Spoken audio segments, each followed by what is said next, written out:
posible renegociación del Tratado de Libre Comercio con América del Norte ha causado una gran volatilidad en el peso mexicano, aunque en las últimas semanas su tendencia ha sido de apreciación. Para hablar más de estos temas tenemos, como todos los jueves aquí en el Financiero Bloomberg, a Héctor Romero, director general de Signum Research, y también nos acompaña este jueves Ismael Capistrán, economista en jefe de la firma. Gracias por estar con nosotros. Encantados como siempre, Blanca. ¿Qué tal? Pues bienvenidos sean. En las últimas ocasiones hemos hablado mucho de esta posible renegociación del Tratado de Libre Comercio, pero ¿qué ha cambiado en las últimas semanas?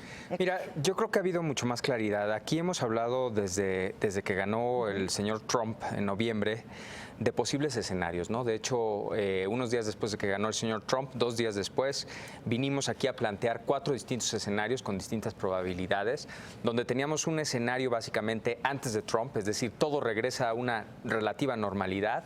Teníamos un escenario que creo que es nuestro escenario central, donde hay muchos escarceos, dimes y diretes, pero al final la relación comercial y económica entre México y Estados Unidos se mantiene.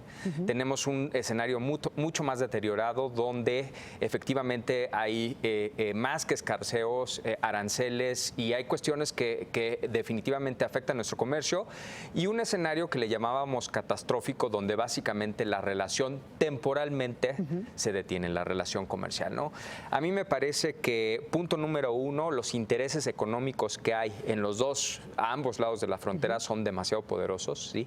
Por ejemplo, últimamente hemos visto a los agricultores del Medio Oeste enviar una carta muy seria al presidente diciendo, perdón, pero nuestro principal comprador de maíz es México. Y además nos afectaría más a nosotros que a ellos. Al que le exportamos 12,000 millones de dólares, ¿sí? Efectivamente. Entonces están muy nerviosos al respecto, porque además muy inteligentemente nosotros hemos dicho claramente que vamos a diversificar nuestras importaciones de maíz, ¿no? Podríamos pensar en Argentina o en Brasil. Y entonces al final, ¿qué pasa? Bueno, 2 cosas. Esos intereses comerciales que son muy pesados, o sea, simplemente consideremos que hay 25 estados en la Unión Americana cuyo principal socio comercial es México. Claro. O sea, de entrada, ¿sí? Y punto número 2, todas las barreras institucionales que enfrenta el señor Trump, ¿no? Entonces, al final esa realidad está empezando a pesar más. Por lo tanto, nuestro escenario central va ganando probabilidad, y nuestro escenario catastrófico ya le pusimos una probabilidad de 0. Y esto le dio tranquilidad al peso también. Efectivamente, sí. Ahora, todavía no empieza la negociación. La volatilidad no se va a acabar tan pronto, ¿no? Claro. Vamos a vivir episodios de volatilidad importantes. Ismael, ¿cuáles serían los 4 frentes sobre los que México tiene que trabajar de cara a esta posible renegociación del Tratado de Libre Comercio? Tenemos varias oportunidades, y déjame retomar algunas declaraciones que hizo Wilbur Ross. Él decía que se tiene que ver las reglas de origen que sean más estrechas.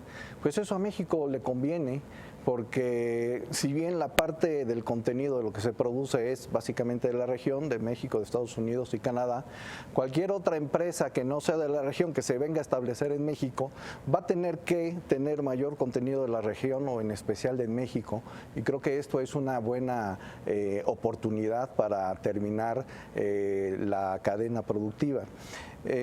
Otro elemento que comentaba es el tema de si México hace que el tipo de cambio esté subvaluado.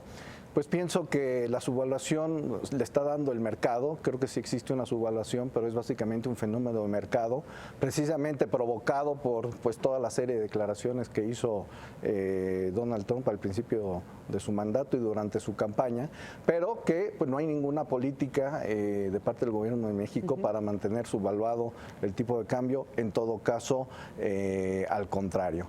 Otro punto interesante es sobre que los trabajadores mexicanos ganen mayor salario. Bueno, pues esto pensamos que es benéfico. Claro que siempre que los aumentos salariales deben de ir de la mano de la productividad. México tiene mucho por hacer en la parte de la informalidad de la economía, que es poco productiva, y creo que si el gobierno pues lo enfoca de esta forma, también es donde tendríamos bastante que ganar. Finalmente, un último punto podría ser precisamente lo que decía tu invitado Carlos Béjar, actualizar el tratado. Tiene un cuarto de siglo. Ya hay varios capítulos que están pues obsoletos, francamente obsoletos. Ahí también se abren oportunidades. Te pongo por ejemplo en el sector servicios. México en estos años ha desarrollado mucho el sector salud, ¿no? Y las compañías de seguro estadounidenses pues muchas veces no le permiten venirse a curar aquí a México, ¿no? Entonces pues, esas son del tipo de las cosas que se pueden renegociar y que hay posibilidad de que sean muy favorables para nuestro país. Y antes, cuando se hizo este Tratado de Libre Comercio en 1994, pues no había todos estos avances tecnológicos. Por eso hay quienes dicen que es importante revisarlo para incluir todos estos pues avances en tecnologías y en medios de información. Gracias por estar esta tarde con nosotros, Héctor Romero e Ismael Capistrán de Signum Research. Los vemos la próxima semana. Encantados como siempre. Gracias. Muchas gracias. Pues ahí lo tiene usted.